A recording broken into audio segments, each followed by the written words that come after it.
Hello, everyone, and thank you for joining us for episode 145 of the MeepleCore Gaming Podcast. I'm your host, Tim Jennette, the Metal Meeple, and I'm joined by my co-host, Matt RoBear. And in this episode, we talk about Dead of Winter, Warring Colonies.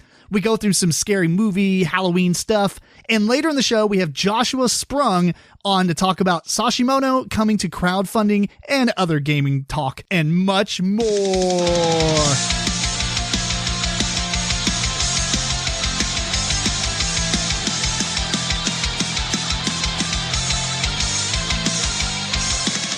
So I've learned something, Nat. What's that? Which we just talked about right before hitting record. But Alexa, when we used to do the random question thing, it is actually broke. Last time we were gaming at Eric's, he did it on his devices, and it didn't work either. She's trying to talk to you. I know, she heard me. So that is a broken skill, and I've submitted a technical report to Amazon. Let's see if they fix it. But otherwise, I think I'm just going to go online and maybe get a big list of stuff, or maybe find something else that Alexa can do and go from there. Anyway, good to have you back on. Hey, I'm here. As always, we're going to talk about some stuff we've been up to. Matt's obviously got some weeks of time to talk about. I'm not going to go through everything I've been doing. Not everything. Just recently, if I was going to talk about video games, I think I told you the other day, Resident Evil Village. It's probably my favorite Resident Evil out right now. It's a super fast play. It's 9.5 hours, I think, roughly to beat it, but it has replay value there. So, yeah, I'm looking forward to actually going through it again. Just everything's really good with it. And then does that one have multiplayer? I can't remember. That one does not. I don't think it does. Like, there's not two characters that you go through it with at the same time, like 5 and 4. No. Okay. Does not do that. So. No multiplayer, I guess. Although it does have a, I think it's got some kind of Outlast mode in it that I did not play. Like a survival? Yeah, I did not play that, so maybe if that possibly might have multiplayer involved, but I'm not sure. Yeah, at least I never for messed with it. Main campaign, you're going through. Main campaign is completely solo. So well, that's cool. So it seems like every one of them but 6 were good. Did you ever play 6? No. Yeah, it's just an action game. One? Okay. Yeah, that's basically it. I mean, it's not like it's unfun. It's just not Resident Evil. Right. And that was the problem with, like, I like 5 a whole lot. Did you play 5? I did not. Well, 5 is really good, but it is verging on it was just right at the top, the apex of let's stop being a horror game and go straight action. Right. And but it was really good. I actually liked it quite a bit. There was actually a point in this game, it's typical survival horror Resident Evil, but there's one point where it turns into I almost felt like I was playing Call of Duty Black Ops. Really? But it was really cool. But it only lasted like maybe 30 minutes, an hour. So, but it was a nice shift in the gameplay. I'm sitting there playing it, and like I looked at Nikki, I was like, this is really awesome. Like it was a really cool, like, just out of nowhere it happened, and like I said, it didn't like continue on for the rest of the game like that. It was just like this one little section that was like, and it was really fun. Like fighting tons of zombies type of thing? It was just like running through and just like blasting everything. So, I mean, it was a lot of fun. So that's awesome. Is it actually a sequel, or is it kind of like a reboot? It is a sequel. Oh, okay. Yes, it does pick up after 7. Sorry. 7. Yes. Yes, it picks up. 7 was really good too. I mean, I haven't finished that one. Mainly because it's terrifying with VR. Did you play it VR? Did you play it? No, I played it VR. Did you? Yeah. So, yeah, it was obviously made for VR. Yeah. The controls are kind of iffy to me, but they kind of balance that a little bit with 7, 8 with the Village, because it's like there's times where you can tell like something jumps in front of your face. Yeah. Does 8 have VR? Yes, you can play it in VR. Oh, I didn't know that. Yeah. Did you play 8 in VR? No, I did not. Oh, okay. But you can. And so, like I said, there's parts where they geared it towards the VR, but it's not as heavy as 7 was. Kind of like jump scares here and there, or just something like gets in your face and kind of freaks you out a little bit, but it's not as much. But my favorite thing about the VR is being able to like look around corners, because your head movement moves the camera and everything. So you can peek around real slow. Yeah, so that's what made 7 so much fun. So right. No, I agree with that. VR is so good. Have you seen a lot of the stuff they're coming out with the PS5 VR? Mm-mm.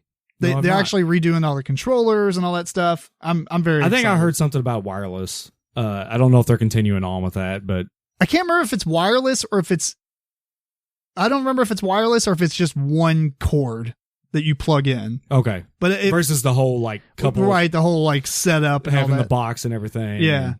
What's the last thing you played on VR? Minecraft. Oh, that's right. You told me so you can play it together, basically. Yeah. That was my TV, and then Nikki would use the actual TV, but we could play together. So, and it's really fun in VR. The VR is awesome. I mean, it looks like garbage anyway. Does it look even more like garbage in the VR? No, it's actually it's cool because you're getting closer to things. Everything has a depth to it. Do you still have to swing your arm every time you want to chop blocks? I did not. You can play it with the move controllers. The move controllers. I was not doing that. Oh, no. So you just use the controller? I just used the normal controller. Played it normally with my hands, but it was just cool. Same thing. You could like peek around corners and stuff, or put your face into something and get a little bit more of the detail and stuff like that. So it. Have you heard of No Man's Sky? Yeah. Have you played that? Are you wanting to play a VR game? I mean, it's not VR. I mean, it has VR. Isn't that pretty much Minecraft? It's got a lot of mining and stuff like that in it. It's similar, but I mean, I guess more like it's like an action adventure. Okay.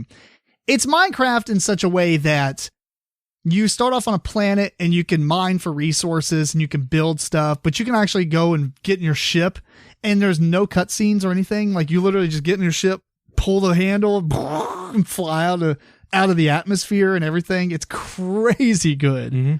You will waste thousands of hours playing this thing. It is so good. And it's even better with VR.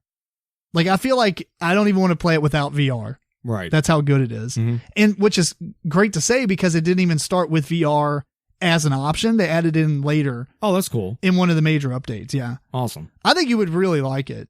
So you should try it out or check it out anyway. Sweet. Yeah, I think you can get it like cheap at half price for like $20 or whatever. Because I don't believe it had a key code or anything. You just created an account with the disc and that's it. Right. I've been wanting to get back into playing some VR stuff. Playing games is I don't know. It's weird because I don't have a lot of time right now. Mm-hmm. Mostly because I'm using my free time for other things. But most of my gaming has been focused on my phone. Right. So I've been, I subscribed to the Apple Arcade months ago or whatever. Right. They just released a Castlevania game on there. Oh, okay. Which is really awesome. It's, you know what the interesting thing about some of the games on the Apple Arcade is that they make them like crappy mobile games where it has like the gear and you could do summons every day and stuff like that, but you can't spend any money. So it's more balanced for loot boxes and such. Right. Because you actually play the game and get the resources to do that with. And like the game's not blocking you down or, hiding you behind a paywall in order to progress. Right. Because they can't do that with the Apple Arcade games. Mm-hmm. So it actually is the mobile mindset with some of these games, but done in a really good way. Right. And you're like, wow, okay, this is cool. Castlevania is like that. It feels like a mobile game like you would pay money for. Right. But it's really good. It's not as good as like something like Symphony of the Night because you just go through a stage and kill everything. It's like, woo, here's a bunch of cash and experience. Right. Instead of doing the whole exploring the castle thing. Mm-hmm. But another game I've been playing on there is Motorways. It's like this little, I don't know, really modern game where, like the really cutesy, simplistic artwork. Right. And it's just a bunch of cars going from like a house to a building and coming back. But you have to construct the roads and build like roundabouts and oh, okay. Yeah, and street lights and make like expressways. You have to reconfigure it a lot because it's like, well, a purple building spawned over here, but all your purple houses are on the other side of the city. So now you got to build an expressway to get there, and it's really good. Actually, I'm surprised that I like it so much. I like games like that. So yeah, you would like it. It's called Motorways. Yeah. I've actually on Apple Arcade, I got it and started playing. Kingdom Rush came out with a tactical game. Yep. So I started playing that. So I saw that on there. Did you download Fantasian? No. Are you wanting to play like a Final Fantasy game? I don't like playing like big role playing kind of experiences on the phone, or my iPad or anything. Uh-oh. So because the no controller, or just because no controller is part of it, but I want to be able to just like, I feel like mobile apps are just kind of like, I got 15 minutes to kill. Yeah, you want something short and quick. Yeah, I don't want to have to like, what's going on in the story? Yeah, I haven't played this in 2 months. What's going on? I forgot. Well, I mean, not that this really will change your mind, but did you know that the iPhone has native PS4 and Xbox controller support now? I knew you could. Yes. Okay. Yeah. Yeah. So I sync my phone up to it and I play certain games like the Castlevania game because it's hard to do action games with touchscreen. Right. Like you could do it, but you get so much more accurate movements and attacks and stuff with the controller. Yeah. I don't know. The Fantasia game. Yeah. That's more of a big scale game. They also have what was the other game I was going to mention? Like Don't Starve on there, which is pretty cool. Yeah. I like that one. I've always wanted to play that. Yeah, that's really good. They have the Monster Hunter Stories, which is kind of like a Pokemon style game. Okay, I saw it on there, but I didn't look into it. It's an RPG though. I mean, it's a pretty big, but it runs really well on the iPhone. So the point is though, it's like for $5 a month, there's a lot of cool stuff on there. Mm-hmm. Have you tried anything else other than the Kingdom Rush? Yeah, there's something called Villagers. It's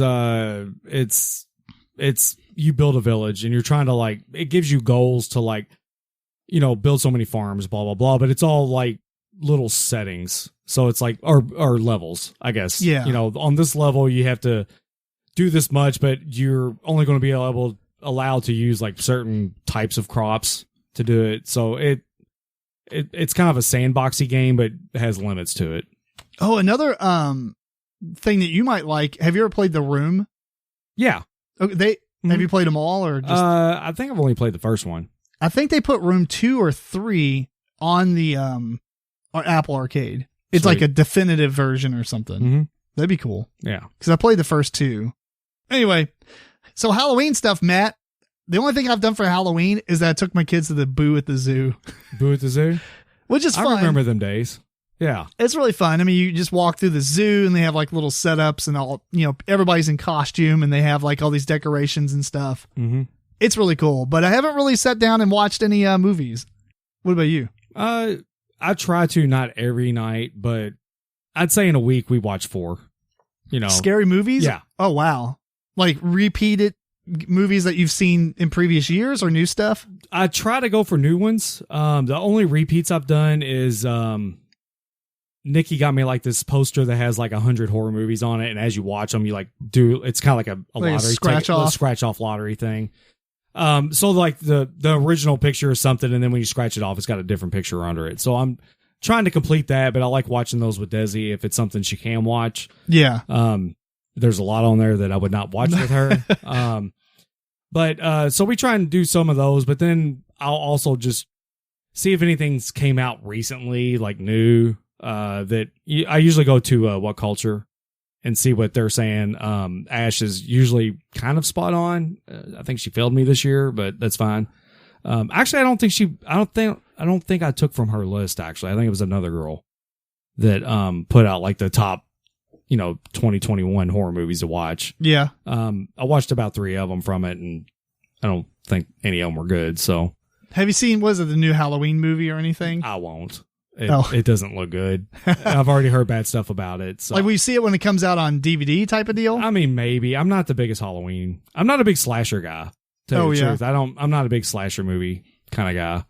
Unless you want to consider, I guess Nightmare on Elm Street is a slasher movie, but it's not so like just straight I'm being chased. Yeah. I like all the Freddy, quips and everything, but. Yeah, I don't know. I need to watch more movies. I have a whole library of movies that I have not opened. And I've owned them for so. I guess that's a poor investment if I'm never going to watch them. Yeah. But I find them like at Goodwills and stuff for $1, $2. They could be like shrink. They could be like Pokemon cards. They could 20 years from now. Oh, gosh, dude, if I would have I sold some Pokemon cards to buy Kingdom Death Monster. Mm-hmm. I sold 38 cards, and I guarantee we talked about this. Right. If I would have just waited 2 years on this, man, because that was right before the pandemic started, and now it's just like unsettling how much even first edition Bulbasaur. Mm. I feel bad now. Or Blastoise. I said Bulbasaur, but it's Blastoise. Oh well, it happens. It happens. I could not have known. Yeah. I think the pandemic did some weird stuff to Pokemon where it just made people sit at home, watch more YouTube, and dudes online were just cracking packs anyway, and they just got big. Yep. Which is ironic to me because literally no one plays the game. So how are these actually worth money? Who is buying them? It's just a supply and demand. It's people reliving their childhood and stuff like that. But who's buying them? Like, who's buying some random Logan Paul? I credit a lot of this to him. So was he filming a lot of videos? Yeah, he would buy boxes and then sell the packs to people online and then crack them for them. But then, like, he would mail it to them. But it was like, that was part of his online thing. It was like, okay, we got, Tim Jennette here. This is your pack, buddy. He'd open it. He'd do the whole, like, flip the one card and put it, where you get to the rare card last. And just thumb through it. And then usually, like, kind of name off a value and then just go to the next one. Wow. So was he selling the packs at, like, lower? I think he was making money off of it, but not like a ton of money, but he's making more money off of it just because of his videos. He's getting notoriety, but that's what he walked around. I know in one of his fights he came out, he had a like chain necklace on, but it had like a Charizard instead of like having a diamond or a word and a bunch of diamonds. He had a Charizard card, that was like worth a couple $100,000. Maybe even more. I don't know the going price at the time or whatever, but just being silly. That's what he walked around in. That's insane. So I credit a lot of this to Logan Paul. I can see that. Yeah, because he was already influential at the point anyway. Right. Him and Jake Paul or whatever. Do you like Logan Paul or is he just... I can tolerate Logan. I cannot stand Jake. Yeah, I'll go with that. All right, well, back to the scary movie stuff. Anything you want to talk about? Any movies specifically that you really liked, or? Yeah, two probably stand out. Me and Nikki watched a movie called Hush. I think it's 2 years old, so it's not like it's brand new or anything, but it's about the main character. She's deaf. She can't hear, but she's an author. She's living in a house, and the preview or if you pull it up on Netflix, it has her sitting on the couch with a guy in a mask standing right behind her on her couch. So the thing is she can't hear anything this dude's doing. Oh, so wow. The movie starts off, it ramps up really quickly, and it is just a constant go. Why can't we make more movies that ramp up more? Dude, it's like stop this origin movie things. It's an hour and 21 minutes long, and I bet it gets going. Wow, that's actually short. Yeah, it's a short movie, and I bet it gets going around the 20-minute mark, and it is just nonstop. Wow. From then. And it's really good? Oh, it's awesome. It was incredible. It's got a little small tie-in too. The girl who is the main character on that, I believe she's been in like the Haunting of Hill House and the Haunting at Bly Manor.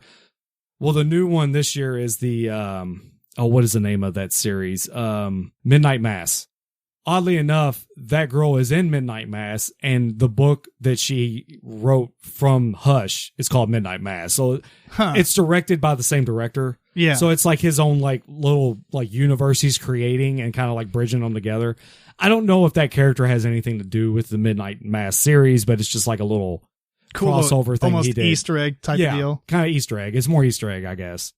And then another one we watched was me and George talked about it before. It's called Martyrs. It is a French film. It's got subtitles. It's a weird movie. I would describe it as if you took the first half of the movie, I would give it a 9.5. If you took the second half of the movie, I'd give it a 3. So it probably averages out at about a 6. If they would have stopped it at about the midpoint mark of that movie, I would have probably said it was my favorite horror movie of all time. Wow. Did they just drag it out? They drug out the ending really long, and it got really weird. But it is worth watching. I think it's got some really neat imagery in it. It's gory. It would almost be better if the first half was kind of meh and the last part was great. I don't know if I would have made it through it to the second half. Is it that bad? It's pretty bad. Yeah. I don't know, but I recommend it if you don't mind. I believe it's a French movie, if I'm remembering right. Was it French? Yeah, I believe it was French. Oh, there was another French movie we watched called Within. That was kind of cool. Yeah. No, sorry. Within's awful. It's called Inside. Inside. Yes. That's a French film about some stuff in a house, and it's kind of gets going kind of quick. And speaking of the Within, did you ever play The Evil Within? Oh yeah. 2? Yes. Both of them? No, I kept dying at the chainsaw guy on the first one and gave up. So, but Evil Within 2 I completed and I still have it. I plan on replaying that one. Oh, okay. So 2 was really good. Oh, 2 was awesome. That was one of the games that If I played one was really hard. Yeah, if I played it, Nikki would not. She did not want me to play it without her there. I gotcha. So she would like the story and everything with it. So nice. Yeah, I'll replay that one eventually. That's a good game. So. I need to get back on my PlayStation. I haven't been playing PlayStation games much. Just been playing my phone and Final Fantasy. But I haven't really even played Final Fantasy in the last couple of weeks. 14. 14 online, yeah. Because we went on this camping trip and Origins and Gen Con. And so I've not played it, but maybe a handful of hours since then, which really sucks to pay for a game monthly and then not play it. You feel it. You know what I'm saying? It happens. Like, I like Destiny a whole lot, and I haven't played that in a couple months. It's all good. Like, I'm like, man, I really want to get back to playing Destiny because they get good stuff coming out. But at the same time, I don't feel like I'm wasting money. Final Fantasy, I feel like I'm wasting money if I don't play it, which puts you in an interesting predicament because if it's an MMO that you pay money for monthly, you feel like you need to play it, but when you're playing it so much, then you feel like I don't get to do anything else in my life. It's just a weird conundrum, I guess. No, I was halfway glad when my motherboard died on my computer and I couldn't play WoW anymore. So I feel like that changed my life. So yes. I hear you. Yeah, I think that I'm going to stick with Final Fantasy because it does feel like playing a console game. You know, when you play through the main story, like I beat the base game essentially. Right. And it had like a story. It's okay. I think it's, good, but it's not, I wouldn't recommend going out and playing through the whole game specifically on that. But I do know that the expansions are like way, way, way better as far as a Final Fantasy game and an MMO. So I'm looking forward to like diving into the expansions, but they do not let you skip things. I mean, you play through everything. So you play through all of the first base game and then you got to play through all the patches and then you get to the expansion. So it's kind of a grind, but it's a really fun grind. Mm-hmm. So I think that once I kind of get to the end of the game, I might play it for a little bit and then kind of stop and then come back to it when an expansion comes out, which one's coming out right November 19th or something. I don't know, man. It's just a lot of work to play it. And I have so many other things I want to do, so many other hobbies and things. It's just, we don't have enough time as human beings, people. No. We need to develop the life potions. Yeah. Well, all right, cool. You want to talk about anything else before we hop into Dead of Winter? No. That's pretty much our Halloween episode right there. Is just talking about Dead of Winter. So before we talk about that, I just want to push the Humble Bundle partner link. So if you go to MeepleCore.com, you will see our Humble Bundle partner link in the middle. I'm going to bring it up real quick. They got some really cool bundles right now. I haven't actually been pushing this, I don't think, for the last couple of episodes, but there's a lot of good stuff on there. 2 days left. This probably is not going to be up. Actually, a lot of these are really close to finishing, but there's a Warhammer Fantasy role-playing one up there that has a lot of Warhammer Fantasy role-playing books, PDF forms, just in one big bundle. $573 for $35. God, Humble Bundle's so good. But if this is still up there, this is one worth checking out. It's called Play Pink. It is the Asmodee bundle. And for $25, $25, I think it's everything. You can pay less if you want less stuff, but these are all the digital games you get. You get the Game of Thrones, you get Scythe, Terraforming Mars, Arkham Horror, the Lord of the Rings adventure card game, Blood Rage, all kinds of Ticket to Ride and Pandemic stuff, Carcassonne, Splendor, and all the expansions to that, and Love Letter, which I don't think you really need an app for, but that's fine. Tons of stuff. Oh my God, I love Humble Bundle. So anyway, check it out at MeepleCore.com. Click that Humble Bundle partner link. So now we're going to talk about the only game we're going to go over on this. Well, not the only game, because when we get Josh on later in the episode, we're going to talk about his game Sashimono coming to crowdfunding and some other stuff he's been doing. We have some random banter about video games and things like that too. And I ask him all kinds of questions, kind of interview style, but mostly just hanging out style. But before we do that, Matt and I are going to talk about Dead of Winter, Warring Colonies. This was released in 2017, and the tagline says, sets 2 Dead of Winter colonies against each other, battling for territory and supplies. And if you've played Dead of Winter, that really does sum it up, I think. Mm-hmm. You basically have to have Dead of Winter base game, and Dead of Winter, A Long Night base game as well, including that you need this Dead of Winter Warring Colonies expansion. And it all adds together. You shuffle all the survivors together. You use most of the items from at least one of the games. You use the boards from one of the games. You use, you can use certain Crossroads cards from the base games, but it does include a deck of 50 cards specific to the Warring Colonies stuff.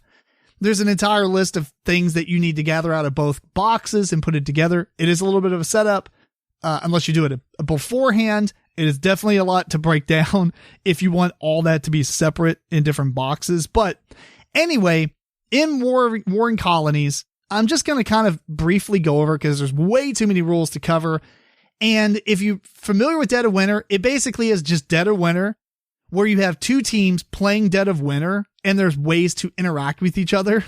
There's a Warring Colonies, it's called a Colonies combat phase, where you fight each other, but essentially you're just doing the same thing. You just, move your guys with actions to the different boards in the middle. The difference is there's 6 locations, like normal, but both sides can go to these locations.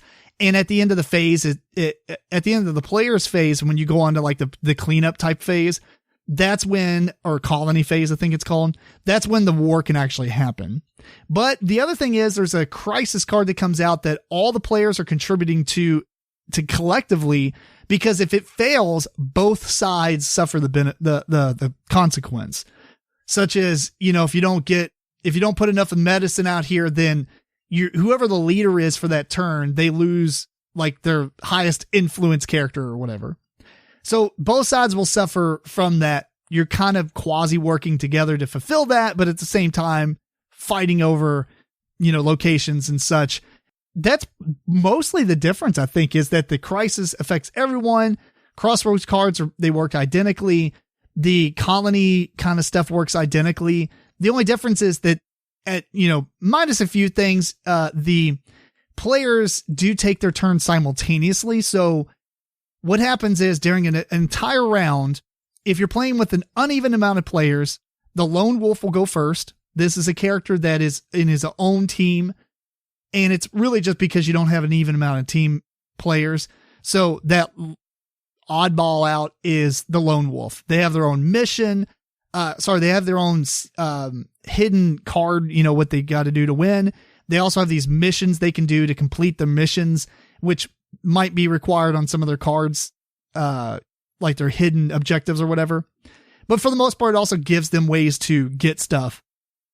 And they have their own little board called the Wolves Den, and that's where they'll move people to, like you would a colony, except they can't really be invaded by zombies. They can just basically, they have to play cards to it, in Dead of Winter where you play cards, they go to like your trash.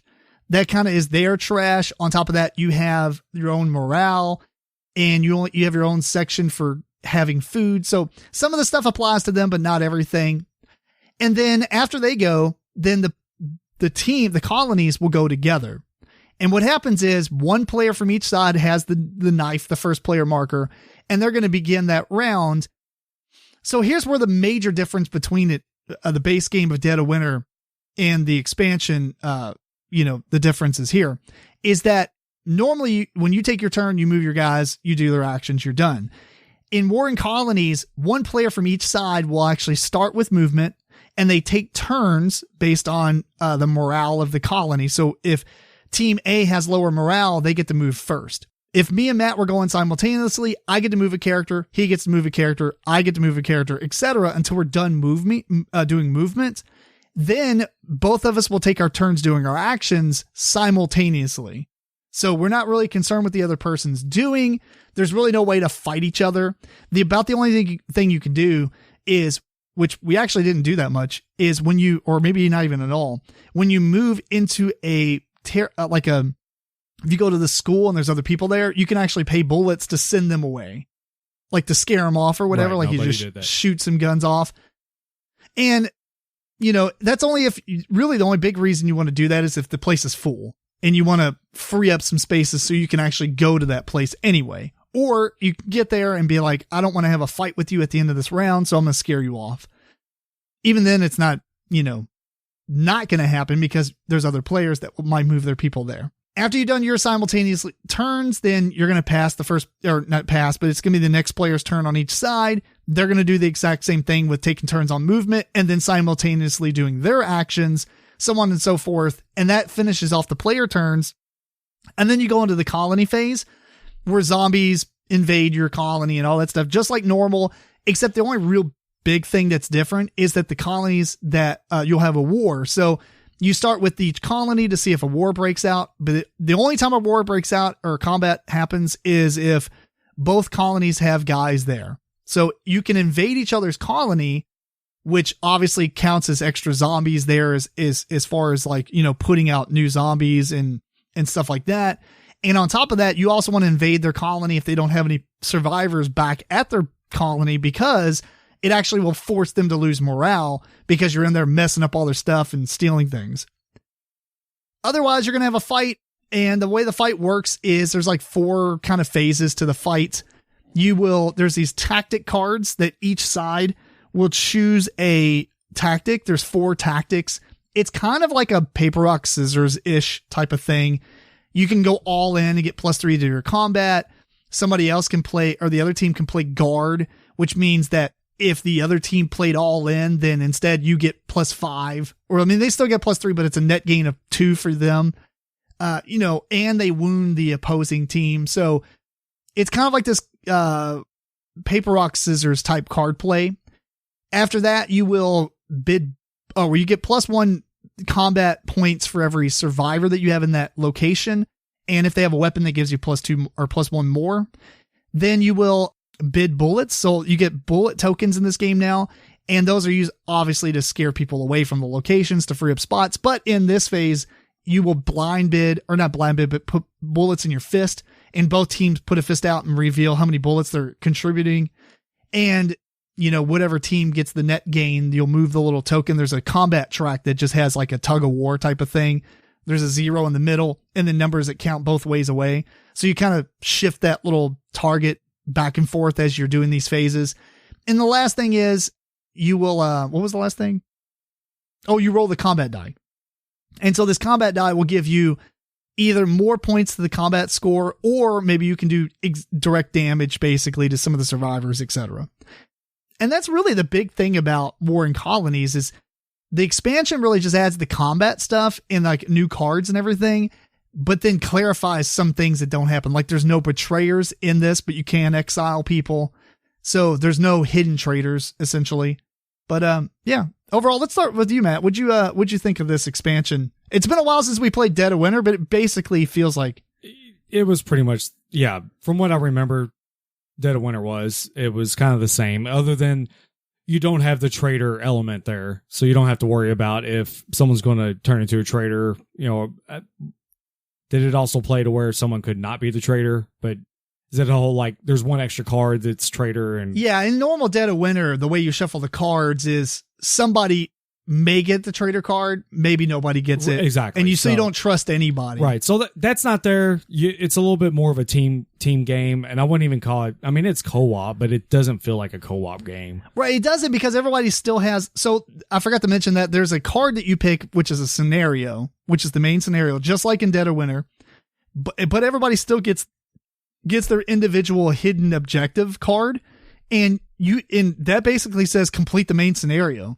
But all the main scenarios cards say like, do this or the opposing colony has 0 morale, which means they lost anyway. Mm-hmm. But it doesn't mean that everybody on your team wins, because you still have to achieve your hidden objective as well. Right. So I guess you could still exile somebody if they're being, really bad with like their resources and stuff and not helping out. It's right. Like, dude, you're bringing us down. So right. It's kind of neat. Yep. Other than that, I guess it still had the same feel. And I didn't think the combat really shook it up too bad. Yeah, it's different, but it didn't feel too out of place. It felt okay. It felt like it was supposed to be there. So it as a game as a whole, I think it was fine. Yeah, I actually kind of prefer playing it this way than I did playing normal Dead of Winter. I could agree with that. Yeah, it was super cool. I think the Lone Wolf, here's the thing about the Lone Wolf. I don't think it's necessary. I actually don't prefer having the Lone Wolf, honestly, But I chose to be the lone wolf because I was the most up to date with the rule books and I had everything planned out or read out and everything.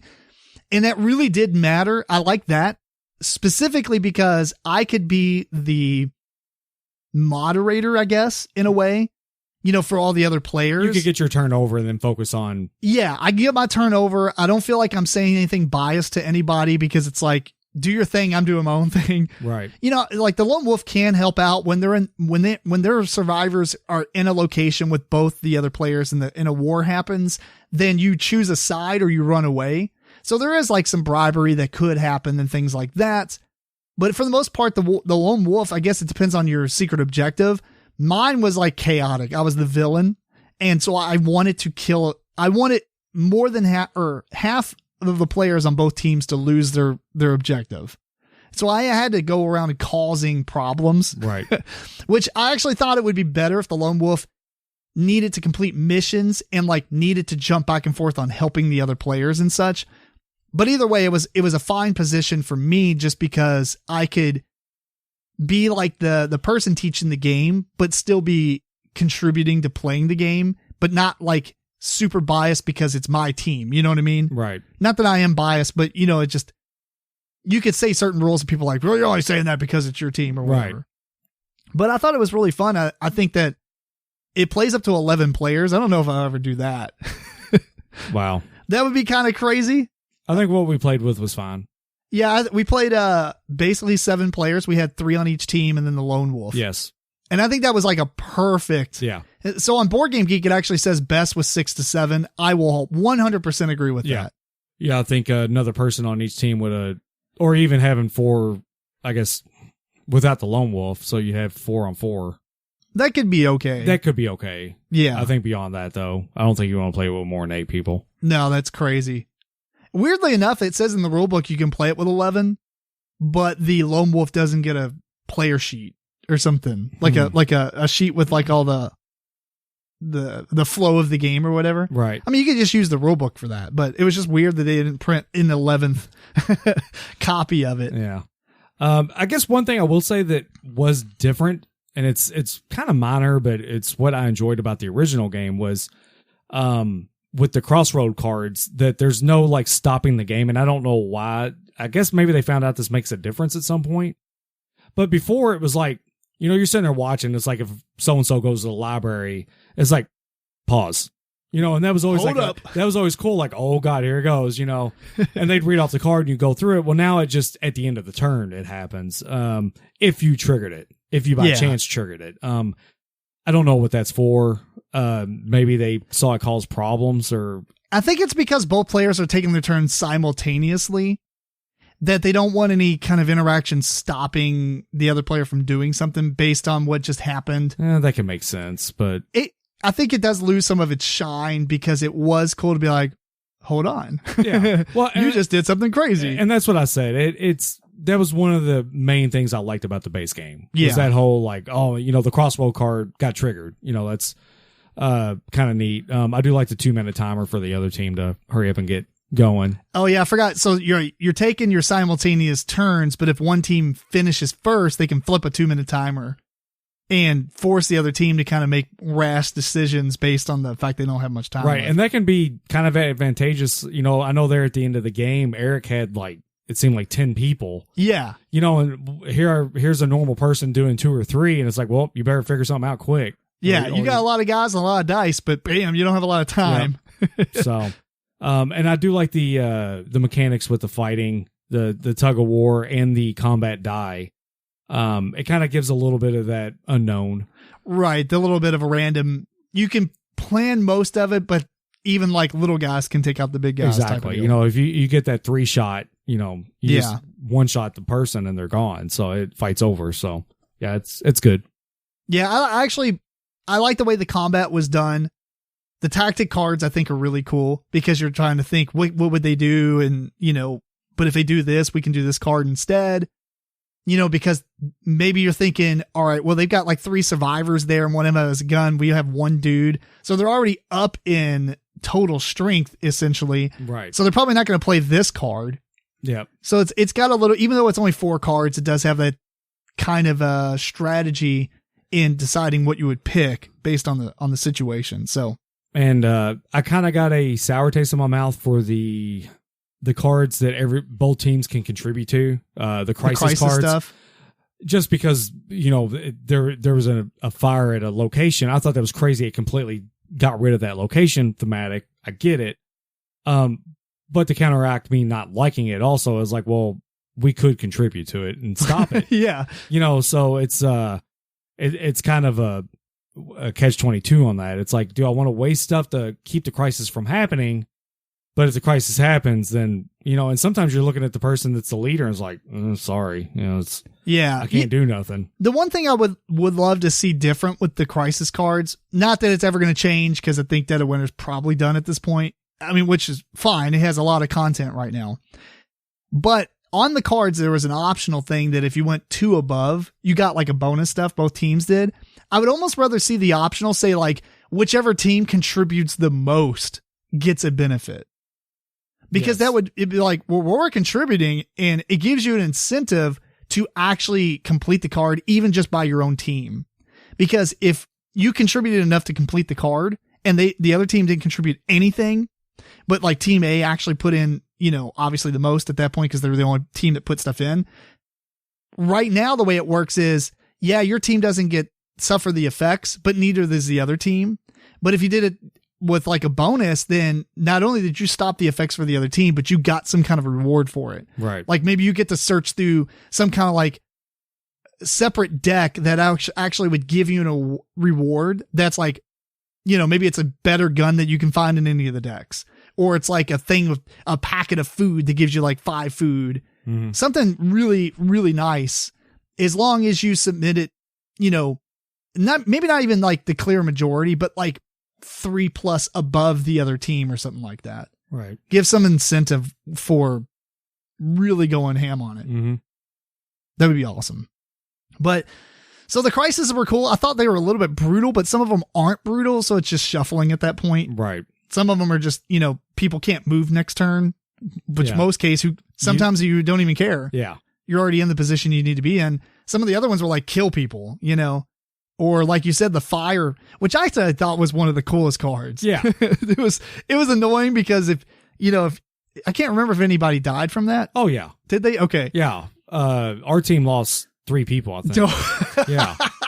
Or at least 2.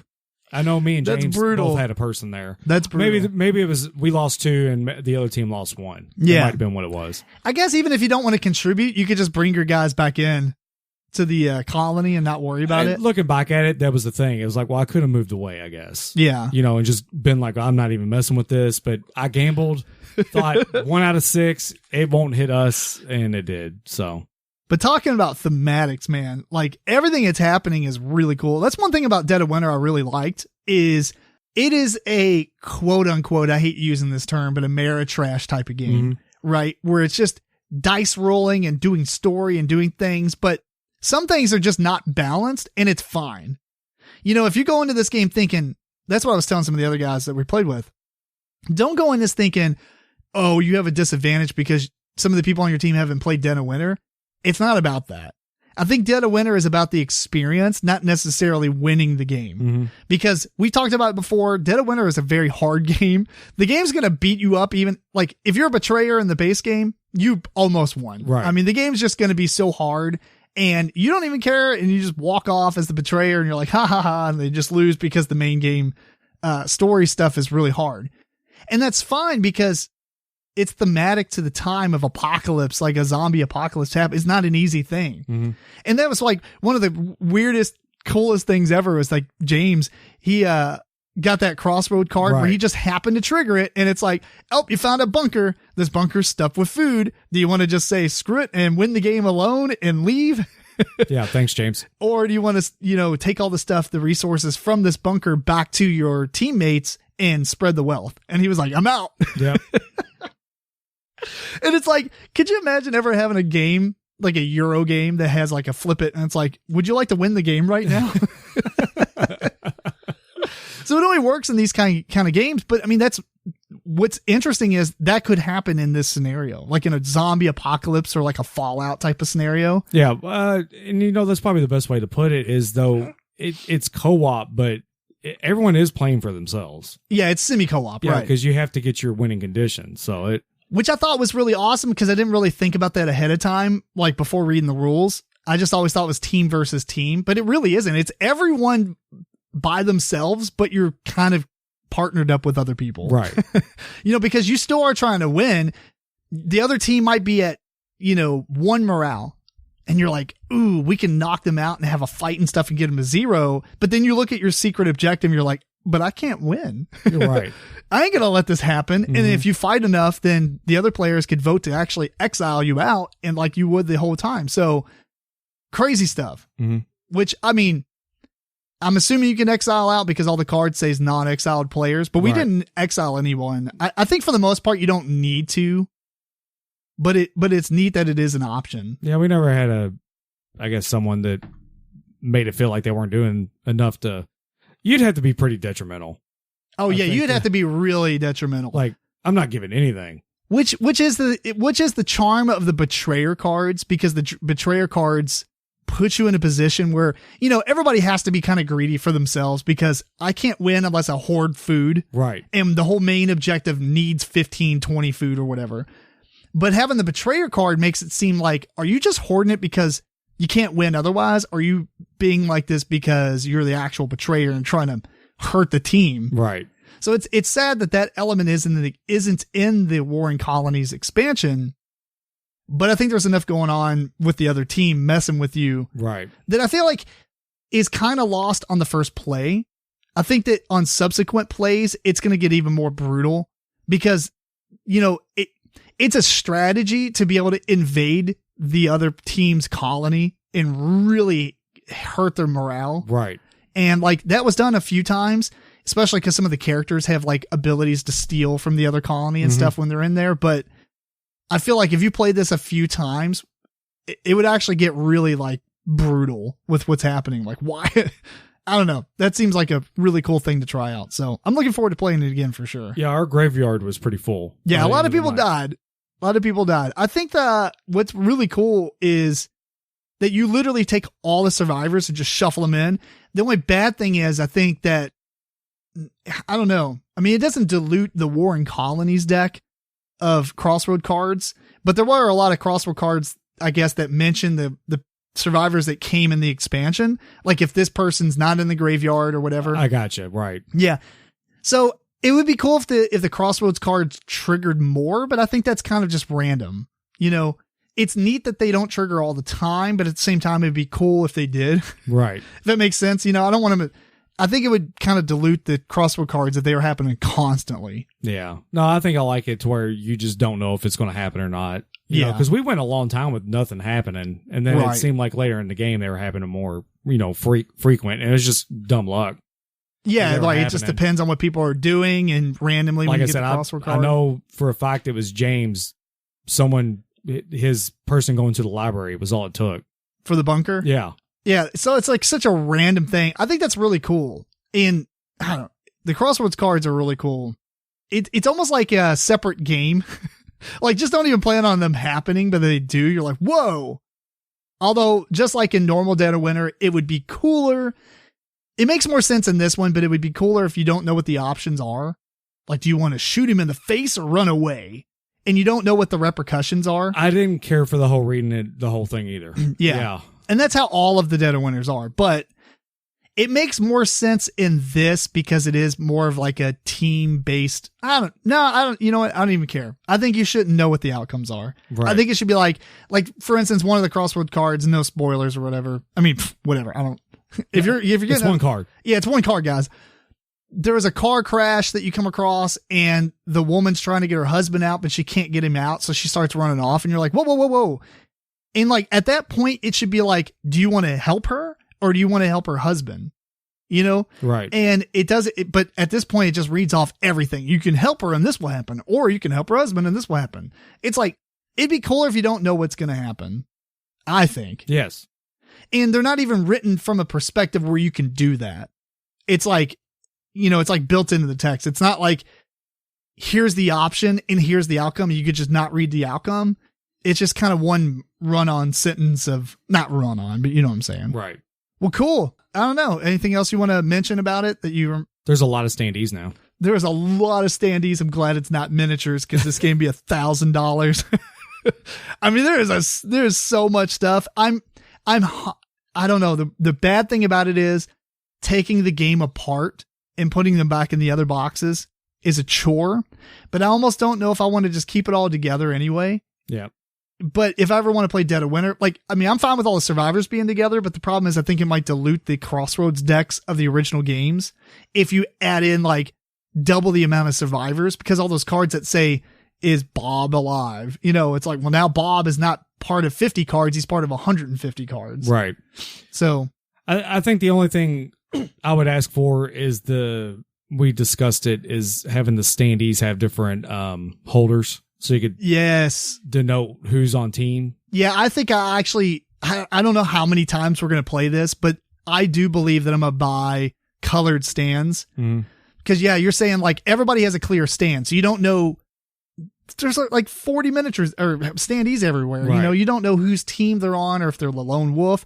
So what we were doing is on the locations where you put the people in those circles, if it was above the circle, it's one team. If it's on the circle, it's another team. And if it's below it, it's the lone wolf. Yep. And even then, it's still confusing. Mm-hmm. It would be better if it's red and blue bases. Right. And maybe green bases for the lone wolf, or just clear at that point, I guess. But yeah.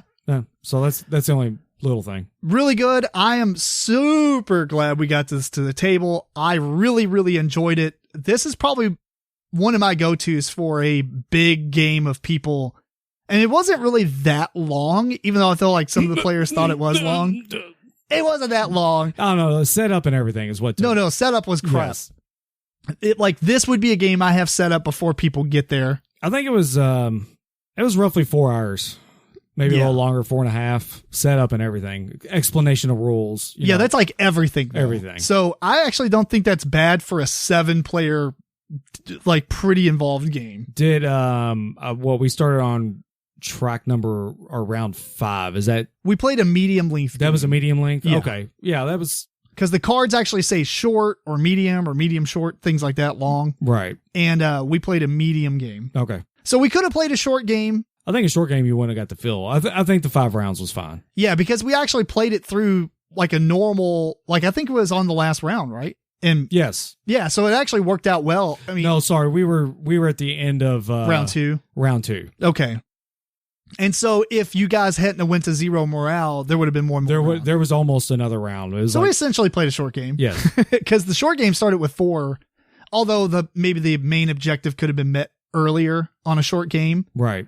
But man, I think super good game. I think that, obviously there's party games and all that stuff, but if you wanted a pretty in-depth game of just craziness happening, fantastic. I like the fact that it has the simultaneous play. I think if it didn't have that, it would have been really bad. Yeah. Because the simultaneous play was phenomenal. It worked out really well. Mm-hmm. Cool. All right. Well, anything else? No. You good?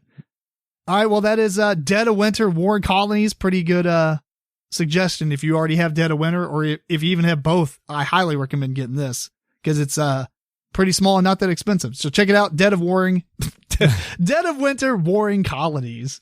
And with that, we're going to let Matt go, and then I'm going to jump Josh Sprung on here, and he's going to talk about Sashimono, and we're going to talk about some crowdfunding things. So Matt, it was great having you on. Yes. Thank you.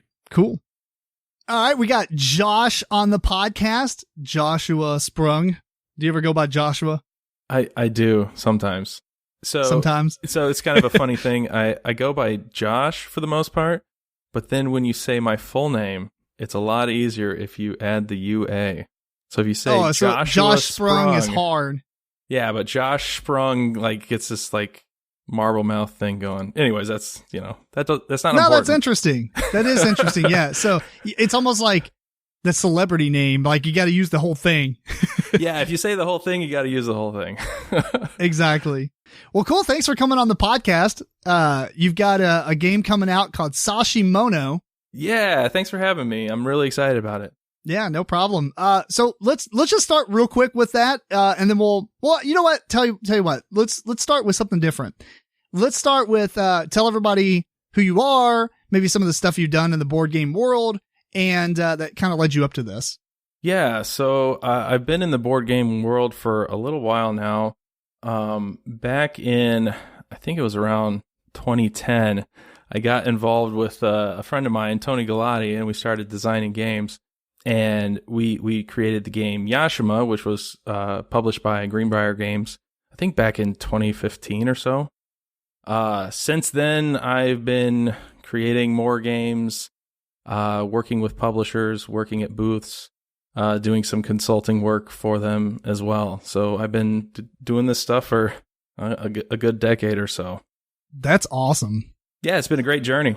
And Yashima is fantastic if you haven't played that game before.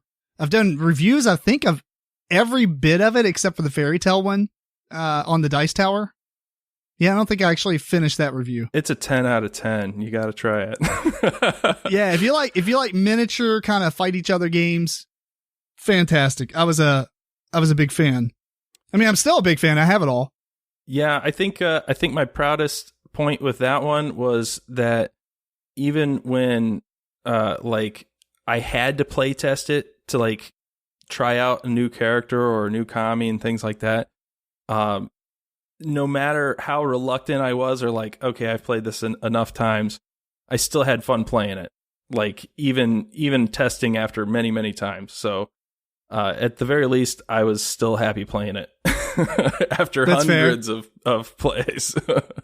Which is a great thing because a lot of publishers, or not publishers, but designers will make their game. And then after it's published, they they'll do the requirement of going to cons and teaching people stuff. But they're like, I'm done with that. Let's move on to the next thing. Yeah. And like, I would have it in my mind, like, okay, I don't need to play this ever again. I've played it enough. And then I'm like, okay, but then I have to play it. And then I play it and I'm like, you know what? This is a great time. I had a good time. So I'm still happy playing that. I'll play it anytime with anyone.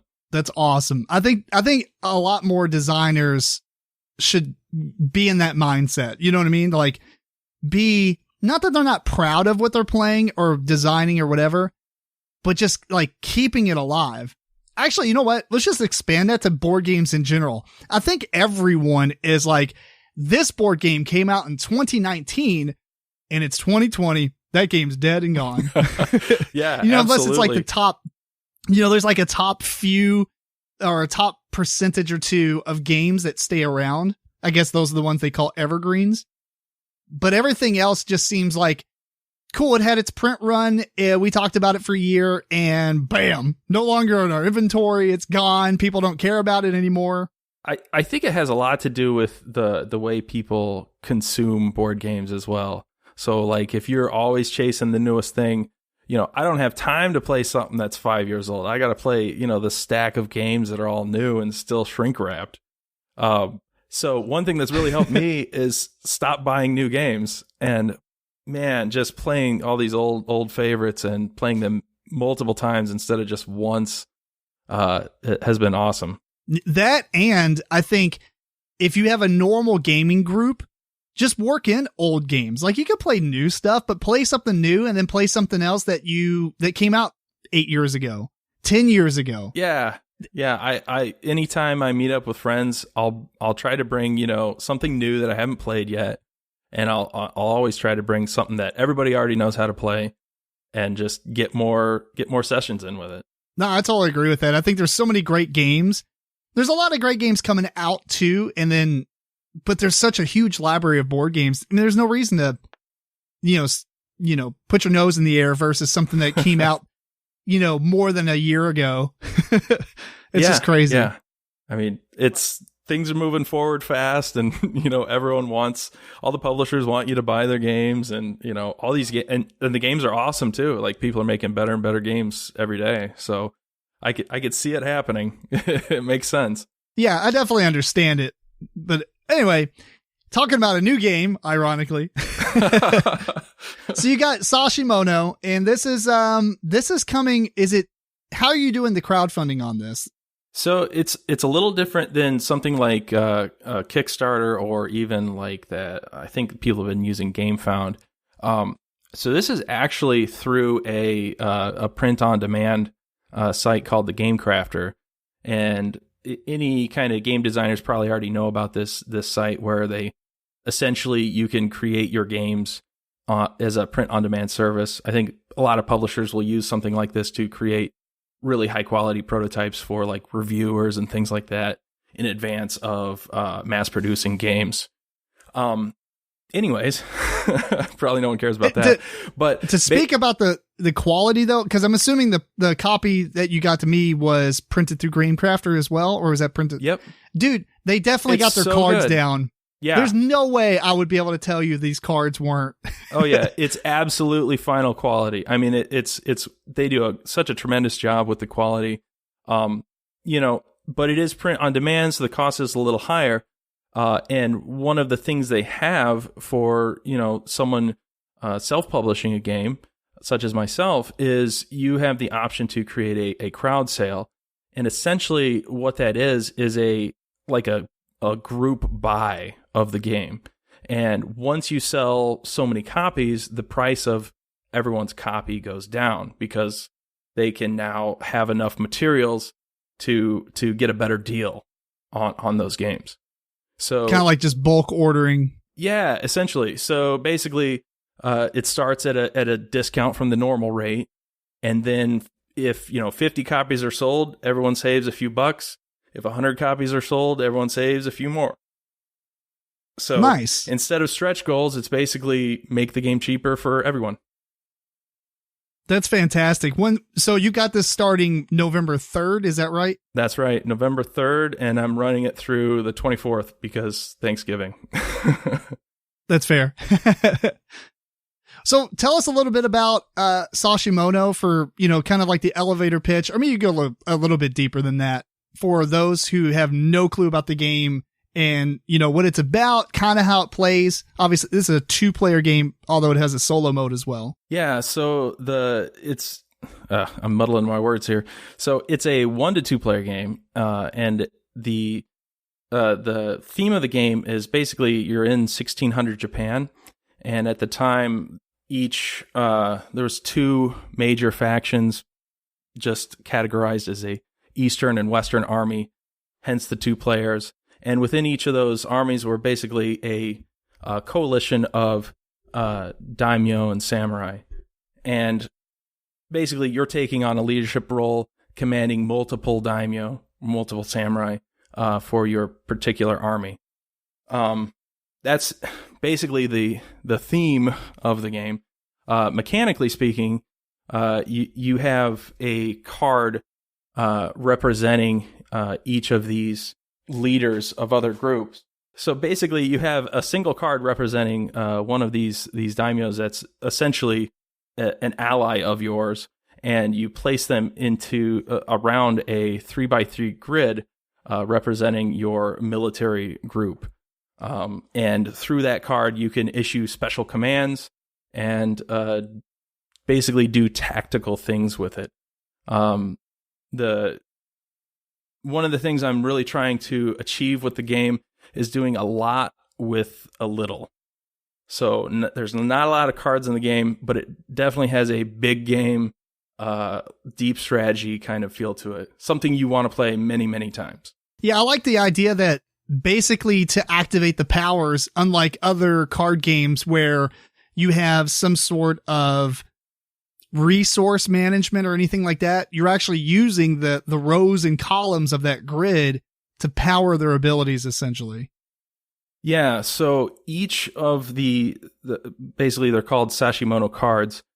Each of these Sashimono cards has at the top of the card a special unique scoring condition, and then underneath that there's a couple special abilities.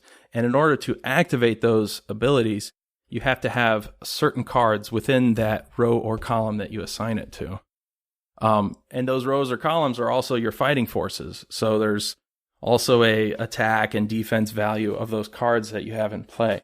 So it's like an interwoven resource. Like your battling units are also like resources to achieve your goals, your victory conditions, as well as to defend your victory conditions. It's got a lot of little layers to it.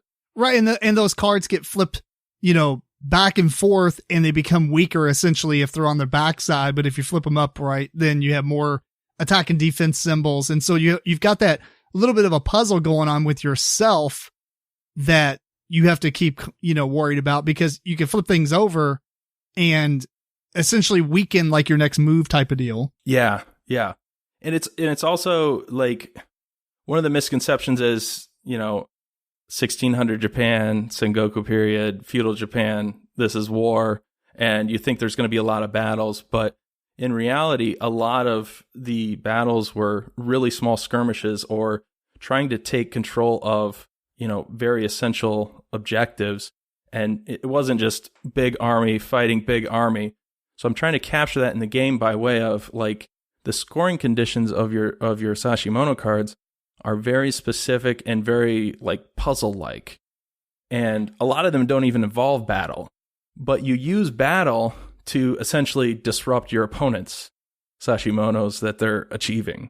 So think of it as like you're playing a puzzle and you're trying to complete your puzzle.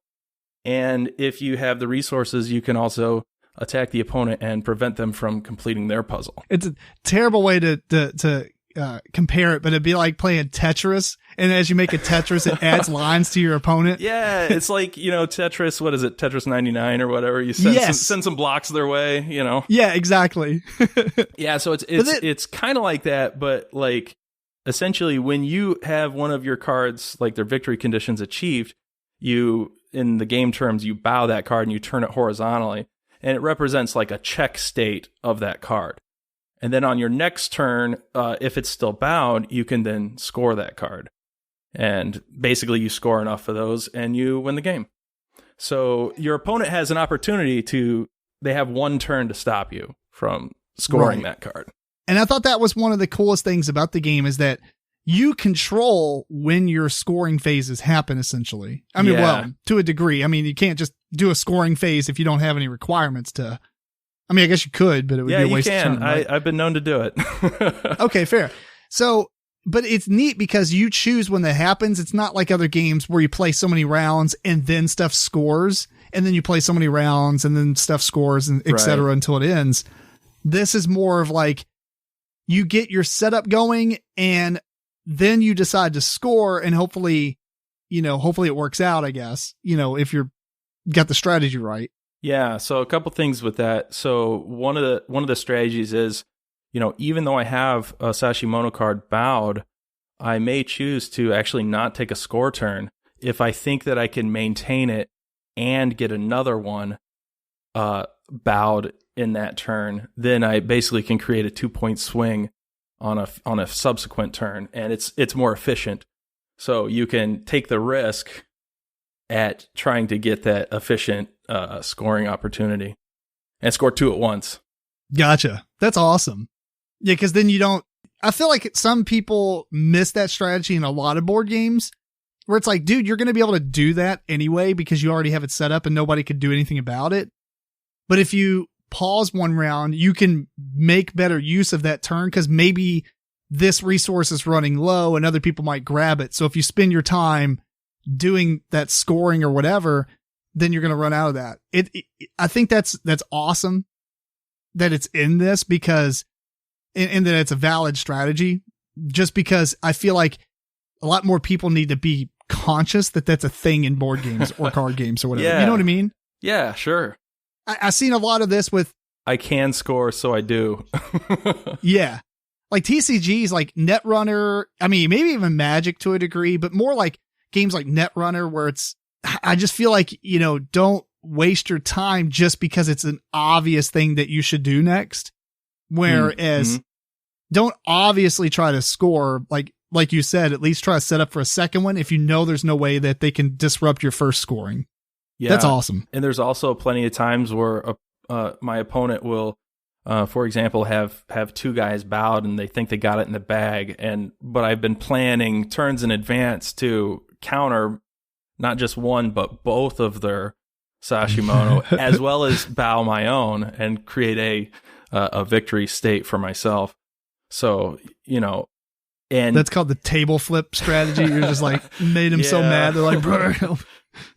So I guess that's another point I wanted to make about the game is that, it has that big game feel in the sense that things you do early in the game, definitely everything you do in the game has an impact, and you can turn things around pretty quickly if you're falling behind, or you have opportunities to do quite a bit on your turn if you've done enough work in the past to set yourself up for success.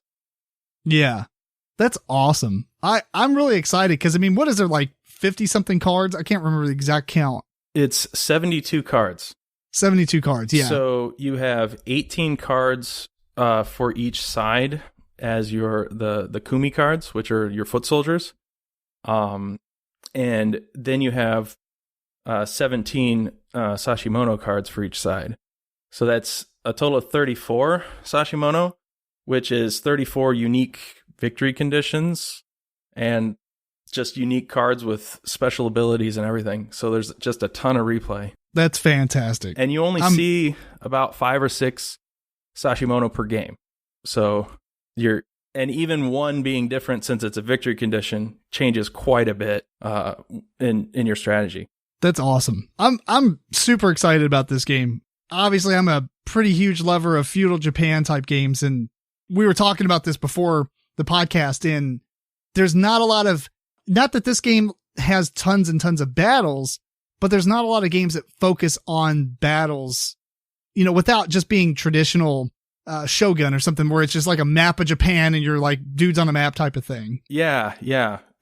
From what I've seen from this genre is it's either a game that follows the theme where there's no battles or where all it is a battle. And I haven't seen too many where it's like, it almost feels like you're playing a campaign, like a military campaign where you're doing things, you're setting up, you're positioning for success, and you're really only battling when you need to, or it's a part of your victory conditions, or stopping your opponents, more likely. Yeah. So we'll ask a couple more questions before we wrap up, but one other thing is, where can they get to this game, or what's the easiest way from an audio format that somebody can remember to look this up? Like, just go to gamecrafter.com/something or. Yeah. So it's https:// just kidding. It never translates on a podcast. Yeah. Basically you can go to thegamecrafter.com and they should have the banners up on that site where they have currently running crowd sales, and it should show up in that list. Otherwise, I think you could just go to thegamecrafter.com/Sashimono, possibly, or maybe crowd sales /Sashimono. I also have a Facebook page, Lord Chase Games, and a website for Lord Chase Games, which I have a link to the crowd sale on there as well. So that's just lordchasegames.com. Yeah, if you go to the Game Crafter, there's a button that says crowd sales. Yeah. And right now, if you scroll down a little bit, it says coming soon, and it has Sashimono on there. Yeah. So yeah, just go to the gamecrafter.com/crowd sales, or just gamecrafter.com and then click the crowd sales button. Yeah, that'll get you there. And if you can check it out in advance. There's some videos on there. I have some nice little animated GIFs and a description of it, as well as you can check out the discounts based on the sales and things like that on there. You can download the rules for free and check it out. Nice. Yeah, I see where it has the price and then copies sold, and the price just goes down and down and down. That's awesome. Yeah, I think I priced it to where at 100 copies it has a pretty big drop. So yeah. So hopefully you get there. That's cool. I don't think a lot of. They have a remind me button too. You can click that to get a notification of the campaign launching. Nice. And the day of, I'll shoot out a bunch of links, and I'll shoot out a link when we air the show and stuff like that. So if you listen to the podcast and you like easy mode, just go and find on our social media the release notes of this podcast, and it'll have the link to the coming soon thing for the Game Crafter. Yeah, But- yeah, that'll work. Easy mode. I mean, Easy the mode. internet, right? It's you can basically type anything in Google. You could probably just type in Sashimono in Google. Maybe. Yeah, get there. I don't know. Let's So do the- this live. I guess the for those first that thing's don't the know, Wikipedia. Sashimono are those flags that they'd have on their backs, those pole flags. So they would have like their individual, basically their heraldries and stuff like that. So that's where the name comes from. Nice.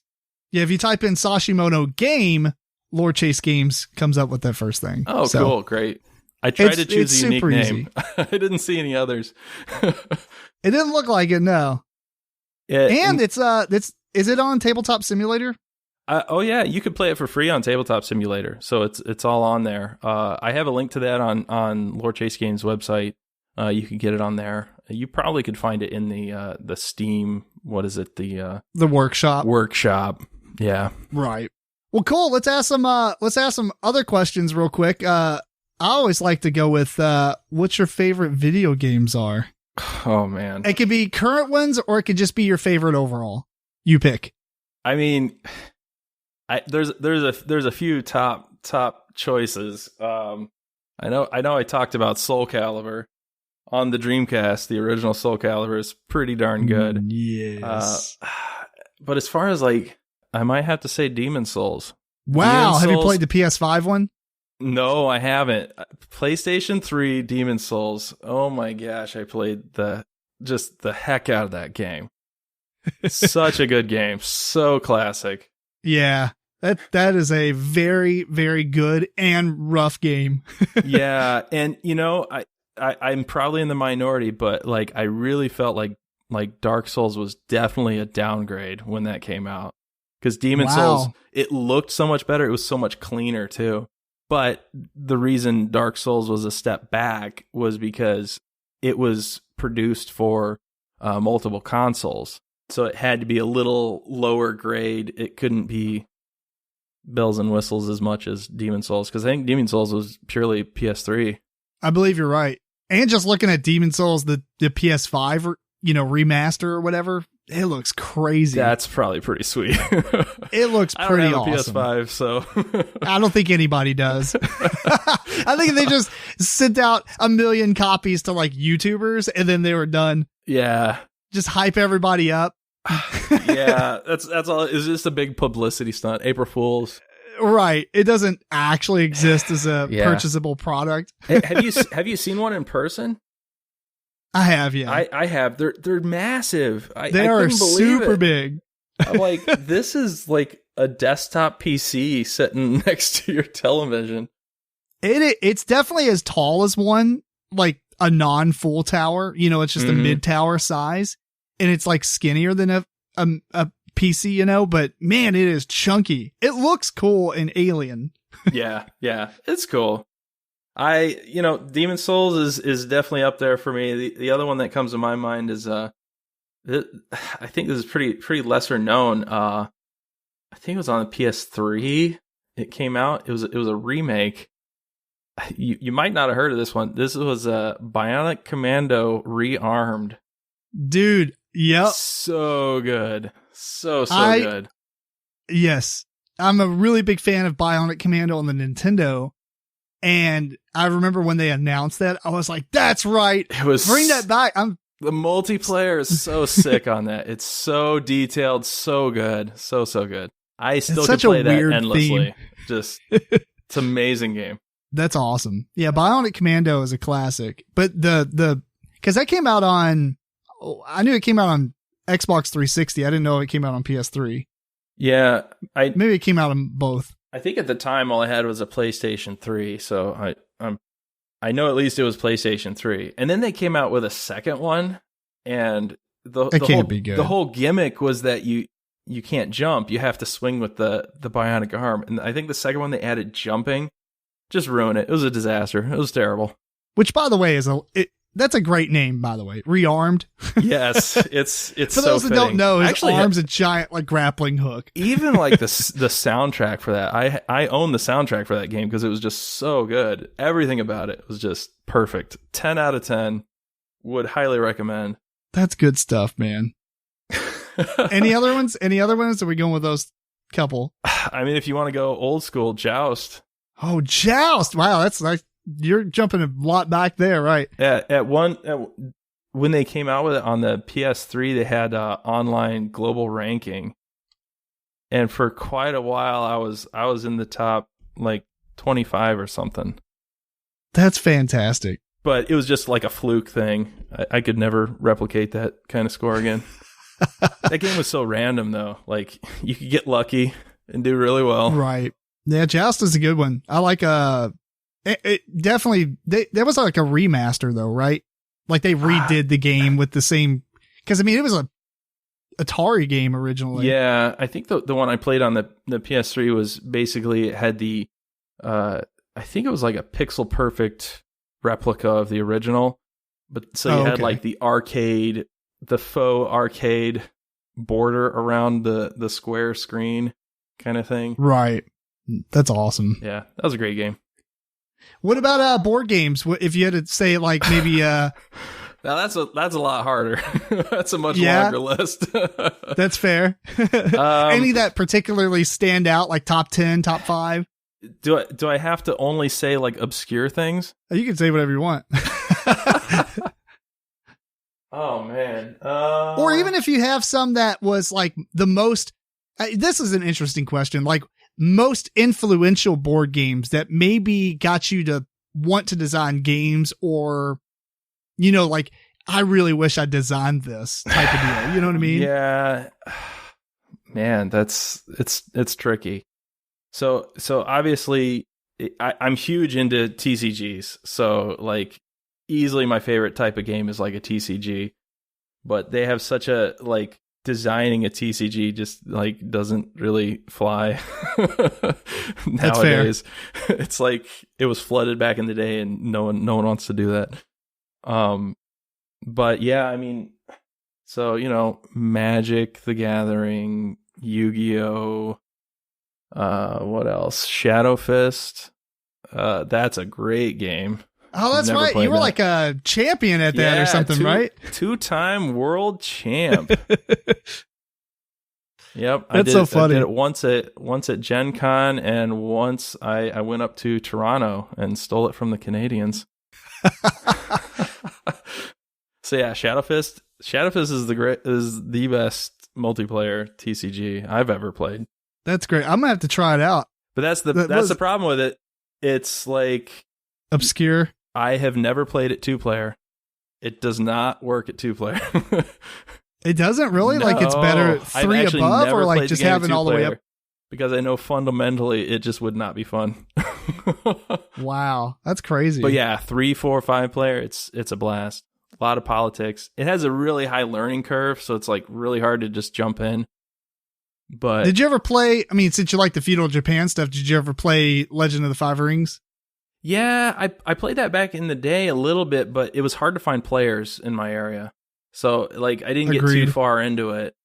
And it's like I could tell there's a lot of theme and cool stuff going on, but it was if I'm not playing it, I'm not going to keep up with it. I would agree with that. Yeah. Yeah.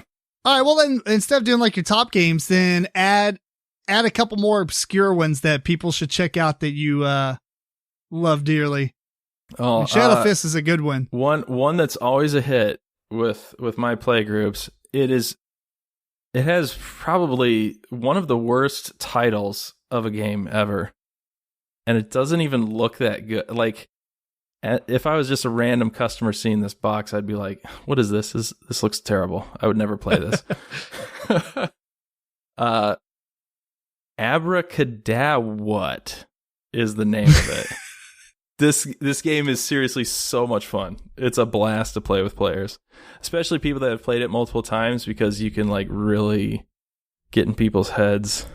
I'm looking it up as you talk. Yeah, so basically the premise is you have these like tombstones in front of you, which is just basically a fancy way to have your cards face up towards other players, so you can't see your own cards, and each one represents kind of like a Stratego.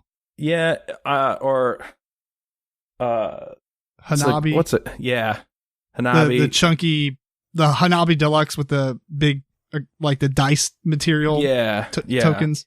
So basically you can't see your own hand, and essentially you're wizards that are trying to cast spells, and like you're novice wizards, so like you fail spells. So the idea is like you say a spell that you want to do, and if you don't have it in front of you, you don't cast it, and you lose a life token. So basically you're trying to complete your hand by casting all the spells in it, but at the same time, the spells you do will like do damage to other players and things. So it's, I mean, it's really simple. It's super fun though. It's really hard to find because it's obscure. I don't know how many copies they made. I think Z-Man made it. So shout out to Abracadabra. Terrible title. I hate even saying it. Great game though. A lot of fun. All right, do one more. Do one more because this is interesting. I like obscure games. And then I'll tell you one that you might like that I imported from Germany. I'm trying to see here. I'm looking at all the games behind me. Like your huge thing, your calyxes or whatever. I don't know how obscure some of these are though. Or just lesser known, hidden gems. That works too. Have you ever heard of Eminent Domain? Yeah. Okay. I like that one. Okay, that's a great one. I don't know how well known it is. I think that one's pretty popular. How about Princess Jing? No, what's that? Well, it's kind of reminds me of an even more obscure game called Mirror Mirror, where it's like a chess-like game, but your pieces have mirrors on them. And when you capture a piece, you have to call what color it is. And they all hold like a secret love letter or whatever. And they're different colors. So the only way you can tell for sure what a piece is holding is if you get your pieces behind them and you look at the mirror to reflectively see what they have.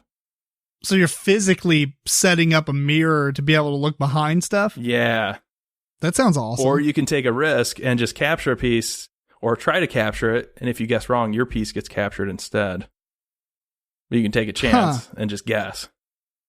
So I see it in the Princess Jing, it has like a little mirror built into one of the standing things. So the one I'm describing is Mirror Mirror, which is like a more obscure game that has that moving around mirrors element. And then in that game, every piece has a mirror. I love it. That's a cool game. It's really cool. But I think Princess Jing is a little bit deeper as far as like there's other strategies to it. That's an old Eagle Griffin game. Yeah.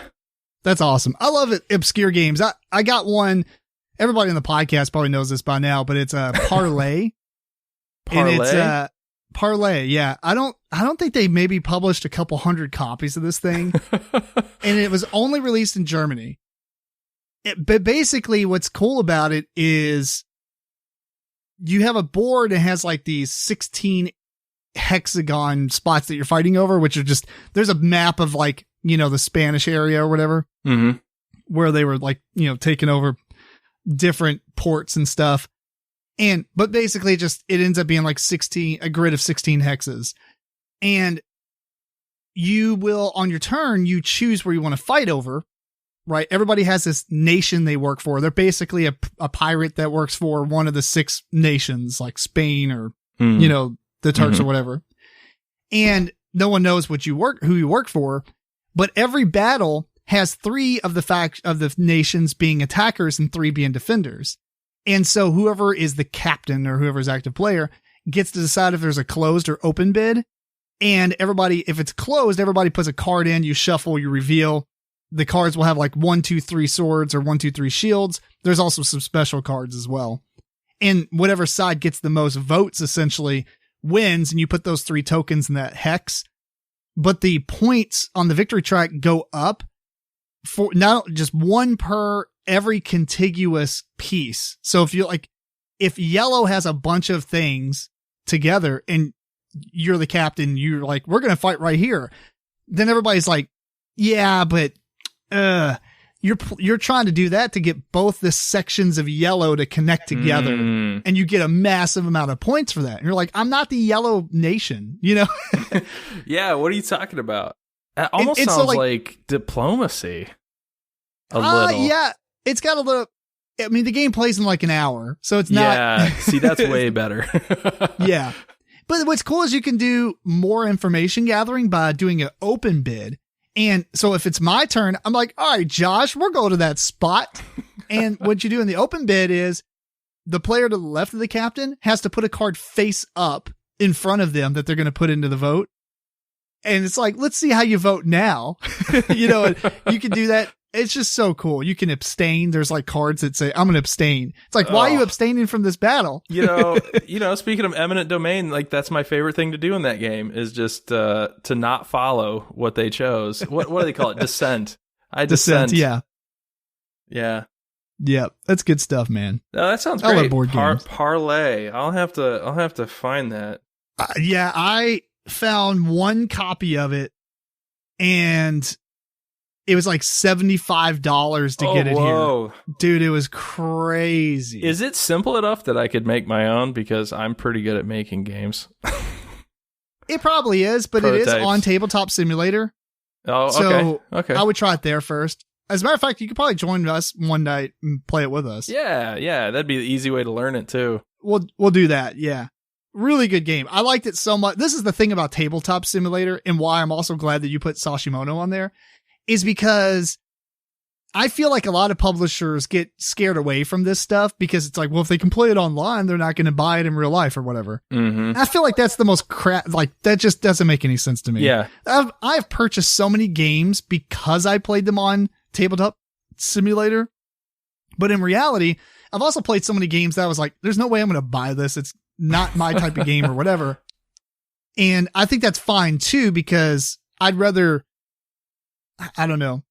Well, I like to try before you buy. Yeah, try it before you buy it. It'd be no different than going to a convention and trying a demo and being like, man, not for me. You know, exactly. It would be no different than that.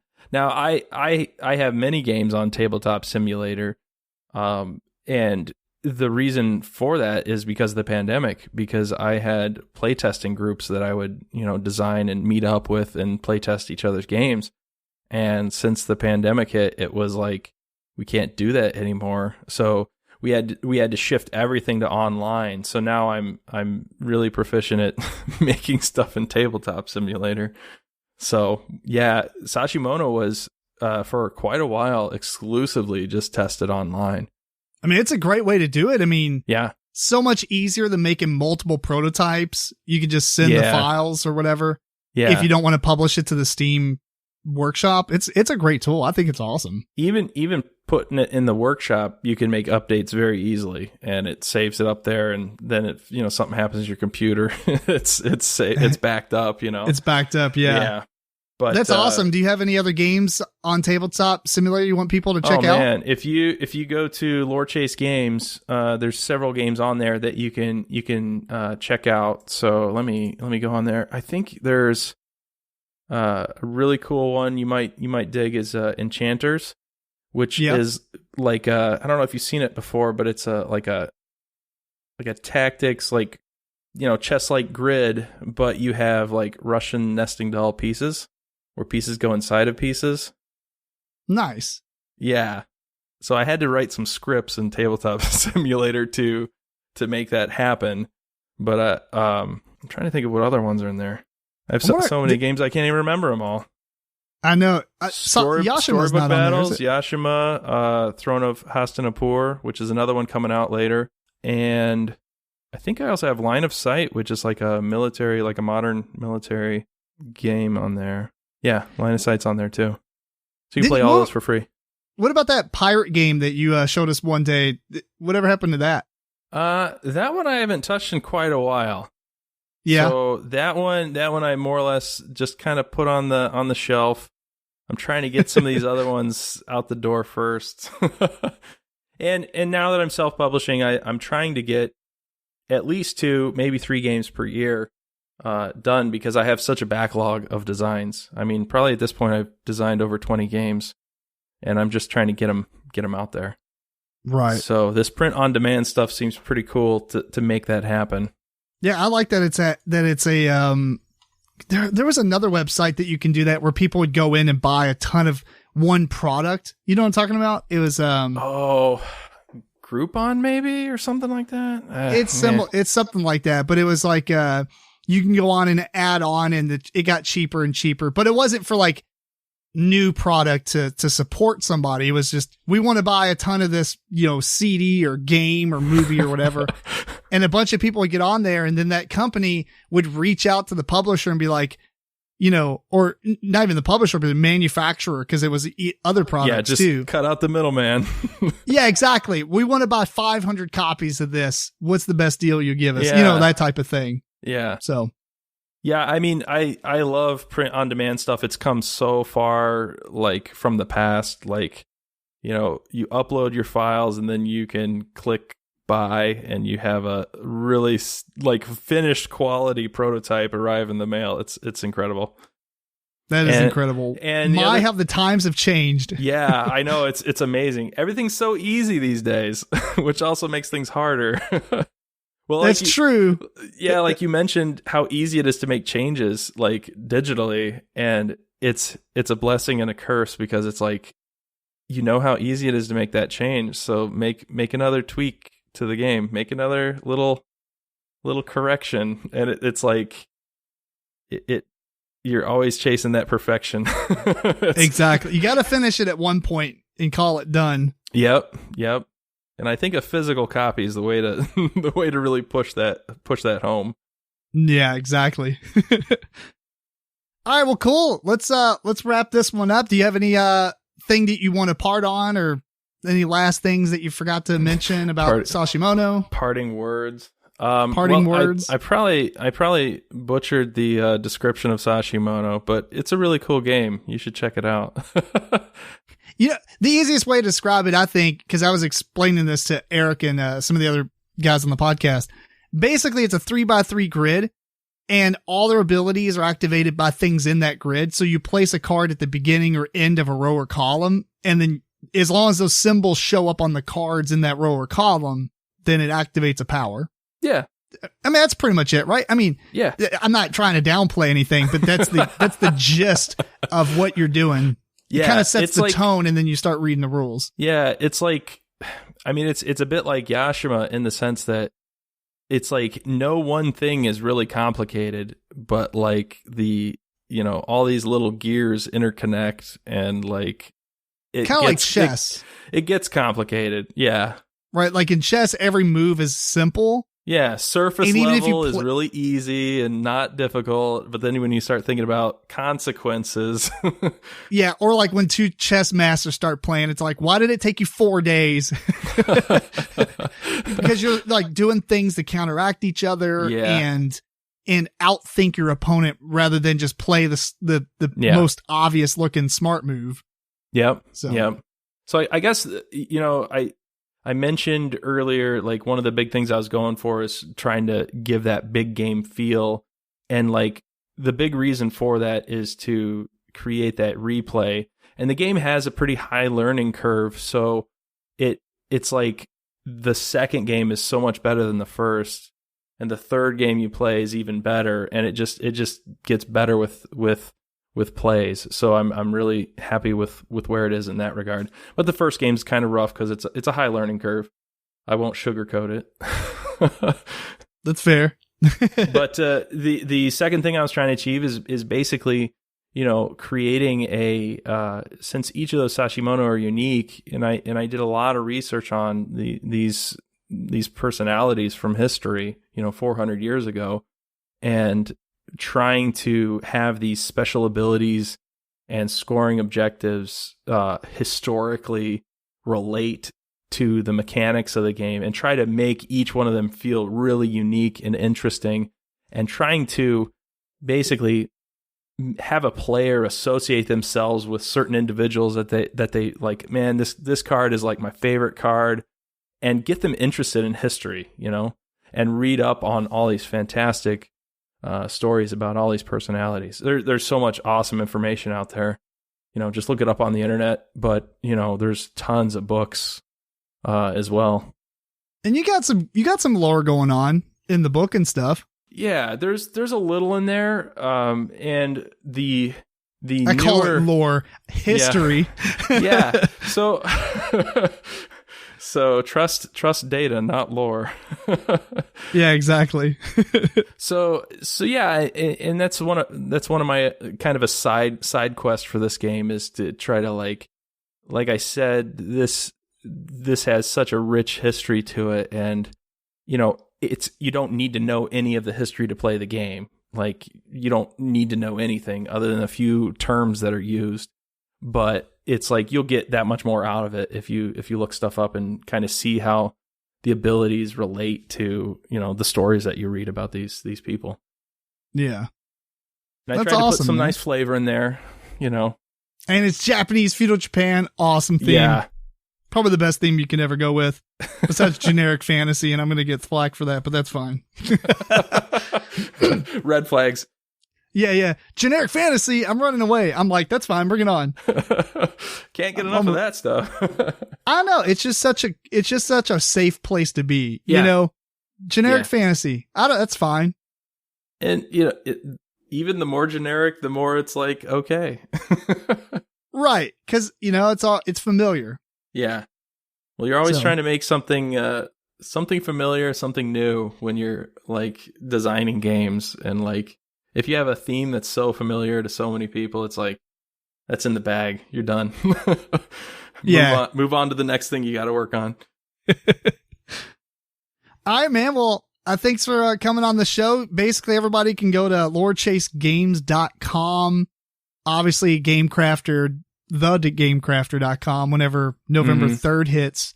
And any other ways that people can contact you if they want to? Or is that pretty much just all at Lore Chase Games? Yeah, you can go to Lore Chase Games. There's a tab on there. You can sign up for our mailing list, as well as the Facebook page. You can also just follow us there. I think I've been posting some stuff to Instagram, but it's literally just copycatting off my Facebook. So if you prefer Instagram, you can keep up with some stuff there too. Nice. All right. Well, again, I want to thank you for coming on the show, and I look forward to Sashimono doing really well. Thank you. It's been fun. I hope everybody enjoys it. Agreed. Me too.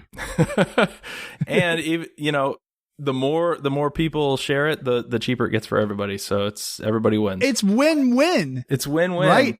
It is. Even if you buy multiple copies, you make those copies cheaper, Just go in and be a distributor at this point for yourself. Buy 10 copies. Sell them to your friends. Nice. All right. Well, thanks for coming, man. Yeah. Thanks a lot. You have a good night.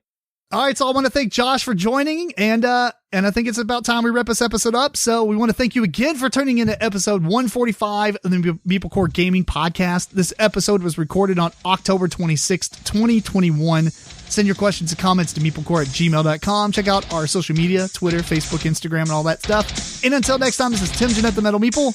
Matt RoBear. Keep on rocking and rolling dice.